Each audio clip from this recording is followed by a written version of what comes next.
Bismillahirrahmanirrahim. Assalamualaikum warahmatullahi wabarakatuh. Waalaikumsalam.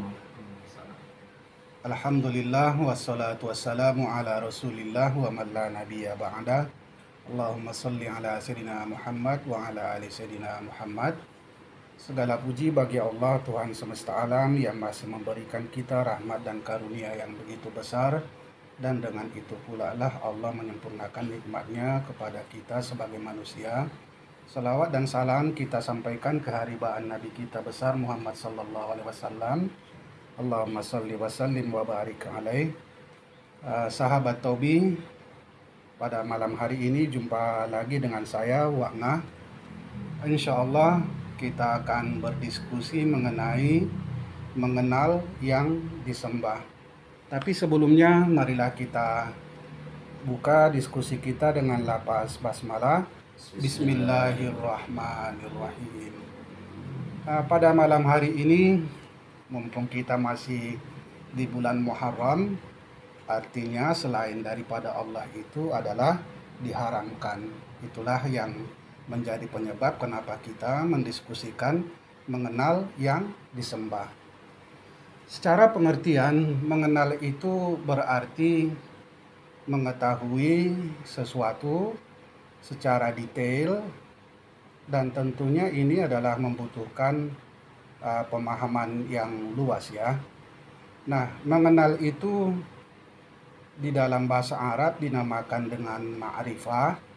Ma'rifah itu kalau kita buat itu artinya segala kemampuan yang ada pada diri manusia itu dikerahkan untuk betul-betul mengenalkan atau belajar di sini ya. Apa yang dikenal yaitu mulai dari ciri-cirinya, tapi sebelumnya yang pertama nama, kemudian ciri-cirinya dan juga tanda-tandanya. Tentu itu adalah merupakan pengertian daripada ma'rifah. Tetapi secara luas orang-orang juga membuat satu definisi bahwasanya mengenal itu adalah mengetahui begitu dekatnya Allah kepada manusia itu. Nah, oleh karena itulah Allah memberikan satu kalau kita bilang tantangan, bisa juga lah ya, atau gambaran atau ilustrasi. Allah berfirman, wa ana aqrabu ilaihi min hablil warid, dan aku ini jauh lebih dekat kepada hambaku dibandingkan urat nadi yang ada di dalam lehernya. Artinya kan bahwasanya Allah itu pasti bisa dikenali disebabkan dia begitu dekatnya dengan kehidupan manusia. Nah, di ayat yang lain Allah juga memberikan satu gambaran, wa ma khalaqtul jinna wal insa illa liya'budun, dan aku tidaklah akan menciptakan jin dan manusia kecuali untuk menyembah kepadaku. Nah, dengan itu pula lah bahwasanya si manusia tadi mesti terus belajar mengenai apa yang disembahnya. Nah, di dalam ayat yang lain Allah juga mengatakan bahwa di dalam surat Al-Fatihah ayat yang kelima Allah mengatakan iyyaka na'budu wa iyyaka nasta'in. Hanya kepadamu kami menyembah dan hanya kepadamu kami minta tolong. Tentu, tapi di ayat yang lain juga Allah mengatakan wa man kana fi hadhihi a'ma wa huwa fil akhirati a'ma. Barang siapa yang di dalam kehidupan dunia ini dia buta, maka di akhirat nanti pun akan buta juga. Nah, buta yang dimaksud di sini bukan berarti matanya tidak bisa melihat, tidak ya.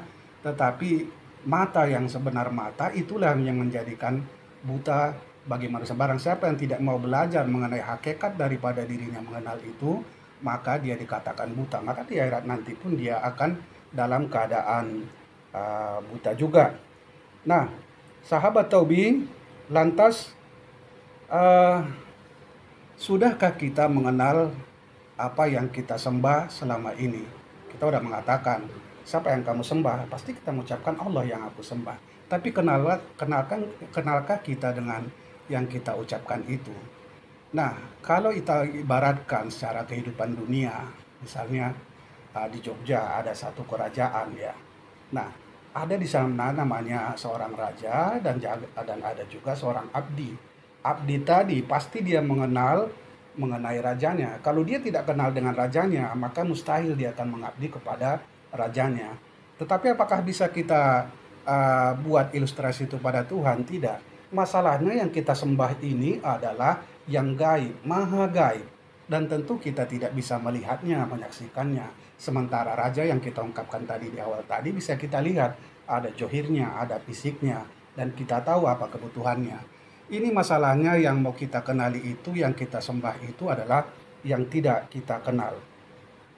Sahabat Taubi, berdasarkan firman Allah di dalam surat Az-Zariyat ayat 56, "Wa ma khalaqtul jinna wal insa illa liya'budun." Tidaklah aku menciptakan jin dan manusia kecuali untuk menyembah kepadaku. Menyembah itu berarti adalah bahagian dari ma'rifah, mengenal secara luas, dan ini ada kaitannya dengan kesaksian. Maka mustahil seorang manusia mengatakan menyembah bila ia tidak menyaksikan, tidak melihat apa yang disembahnya. Maka itu sama saja dengan manusia itu membohongi dirinya sendiri. Nah, sahabat Taubi, menyembah itu merupakan satu kebutuhan yang wajib bagi si manusia.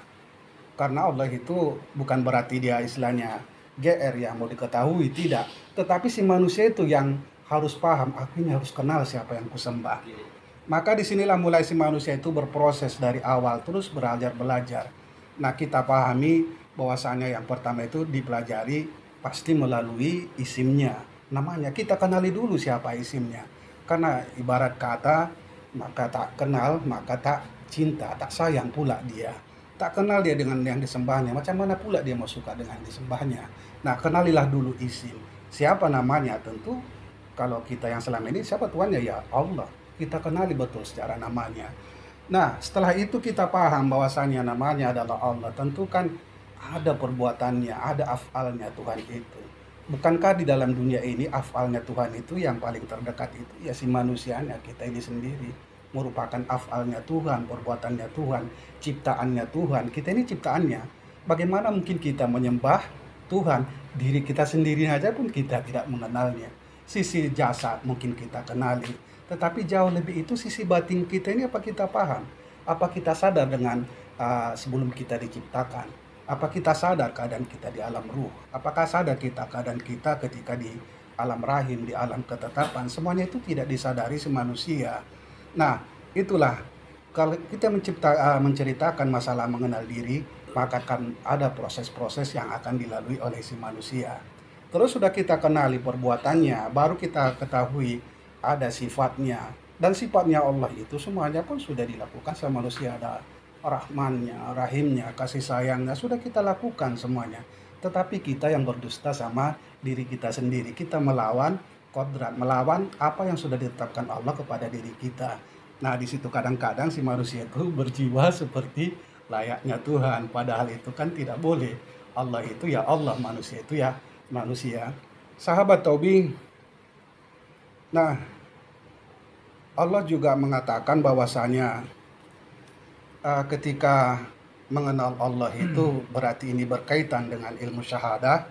Makanya kan ada di dalam surat Al-Fatihah yang setiap kali kita baca, Iyyaka na'budu, hanya kepadamu kami menyembah. Berarti kan kalau ada kata menyembah pasti sudah kenal. Kalau sudah kenal berarti menyaksikan. Dan ini berkaitan erat dengan ilmu syahadat. Tetapi apakah kita sudah bisa mempelajari ilmu syahadat? Itu sangat mustahil. Oleh karena kebodohan diri kita ini, kekafiran diri kita ini, ketidakmampuan diri kita ini, tentu kita membutuhkan satu jalan lah kita buat dia, atau berguru atau belajar. Namanya pun belajar pasti ada gurunya. Si guru tadilah yang menjelaskan mengenai ini loh, namanya ilmu kesaksian itu yang ini. Dijelaskan sama kita ilmu kesaksian, berarti kan kita sudah disaksikan belajar ilmu syahadat. Nah, sahabat Taubi, lagi-lagi pertanyaan terakhirnya, benarkah kita sudah menyaksikan apa yang kita sembah.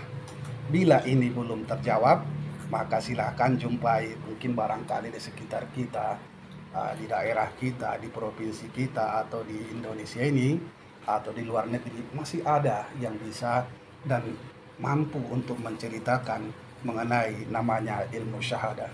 Sahabat Taubi, sebagai kesimpulan kita, bahwasanya mengenal yang disembah itu adalah wajib, karena selain Allah itu adalah batil. Ma khalallah fahuwa batil. Nah, kemudian yang kedua, mengenal Allah itu harus secara kafah, secara menyeluruh, zahir dan batin. Jangan tanggung-tanggung ketika menyembah Allah. Ketika mengenal Allah, jangan pernah tanggung-tanggung. Kalau tanggung-tanggung, maka hasilnya pun akan tanggung juga. Kemudian yang ketiga, ilmu syahadah itu wajib untuk dipahami, karena itu merupakan akidah, ikatan yang tidak boleh putus, dan itu harus tetap mulai dari kita hidup sampai kita nanti kembali kepada alam yang hakikatnya. Akidah itu tidak boleh putus. Oke, sahabat Taubi, segala silaf kata dan penyampaian pada kesempatan kali ini mohon kiranya dimaafkan. Namanya manusia berujar, berkata itu kadang-kadang melampaui batas. Itulah namanya sifatnya manusia, atau dengan kata lain, itulah enaknya manusia, itu ya. Oke, marilah kita tutup diskusi kita dengan lafaz hamdalah. Alhamdulillahirabbil alamin, innalillahi wa inna ilaihi rajiun. Wallahu a'lam bishawab. Wassalamualaikum warahmatullahi wabarakatuh. Waalaikumsalam.